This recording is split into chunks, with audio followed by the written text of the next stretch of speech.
उपस्थित राहिले त्याबद्दल सातारा जिल्हा परिषद फलटण पंचायत समिती ग्रामपंचायत मुरुम आणि सुभेदार मल्हारराव होळकर जयंती महोत्सव समिती अखिल भारतीय धनगर समाज विकास संस्था त्याचबरोबर राजमाता पुण्यश्लोक अहिल्यादेवी होळकर फलटण तालुका जयंती महोत्सव समिती या सर्वांच्या वतीनं आणि आपल्या सर्व समाज बांधवाच्या वतीनं ग्रामस्थांच्या वतीनं तालुक्याच्या वतीनं मी मनपूर्वक स्वागत करतो। या कार्यक्रमासाठी आपल्या सर्वांचे लाडके नेते आदरणीय गोरेभाऊ या ठिकाणी उपस्थित राहिले।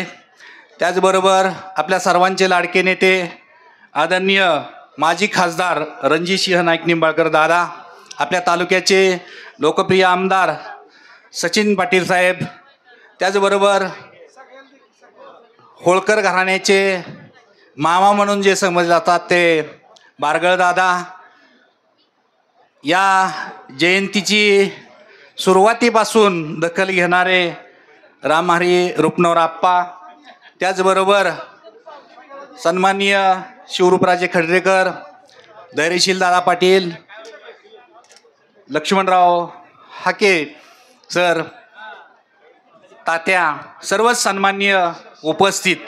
आज या ठिकाणी ही जयंती अनेक वर्ष साजरी होत होती, परंतु 14-15 सालापासून सातारा जिल्हा परिषदेच्या माध्यमातून एक शासकीय प्रोटोकॉलनं ही जयंती साजरी होऊ लागली। जयंती साजरी होत असताना जिल्हा परिषदेच्या माध्यमातून आजपर्यंत ही जयंती साजरी होती। तुम्हा आम्हा सर्व कार्यकर्त्यांचं नियोजन हे जिल्हा परिषद असतं। तुम्हा आम्हा सर्व कार्यकर्त्यांची एकच जबाबदारी असते की आपण या ठिकाणी उपस्थित राहावं आणि आपल्या श्रीमंत सुभेदार मल्हारराव होळकर यांना विनम्र अभिवादन करावं हाच प्रमुख उद्देश असतो।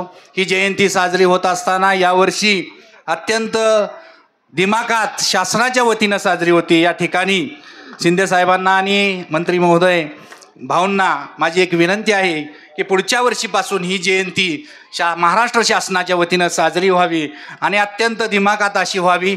या जयंतीला प्रचार आणि प्रसिद्धी देण्याचं काम प्रशासनाच्या वतीनं मोठ्या प्रमाणात व्हावं एवढीच या कार्यक्रमाच्या निमित्ताने अपेक्षा व्यक्त करतो। या ठिकाणी ह्या मुरुम गावचा विकास व्हावा, या जन्मस्थळाचा विकास व्हावा यासाठी या महोत्सव समितीने आराखडा तयार केला। त्या आराखड्याची माहिती मार्कडप्पांनी दिली आणि ही जी काही या विकासाच्या दृष्टीनं सुभेदार मल्हारराव होळकरांचा जो काही इतिहास आहे हा इतिहास जिल्ह्याला, राज्याला नव्हे तर संपूर्ण देशाला ज्ञात व्हावा, कारण यांनी आटके पार ध्वज फडकवलेला आहे आणि तशा प्रकारचं कार्य कर्तृत्व आहे आणि ते कार्य कर्तृत्व आजच्या नव्या पिढीसमोर यावं या दृष्टीनं काम करावं। शासनाने त्या पद्धतीनं लक्ष घालावं आणि जास्तीत जास्त विकास करण्याच्या दृष्टीनं प्रयत्न करावा एवढीच या कार्यक्रमाच्या निमित्ताने मी अपेक्षा व्यक्त करतो आणि मला या ठिकाणी बोलण्याची संधी दिली त्याबद्दल मी संयोजकाचं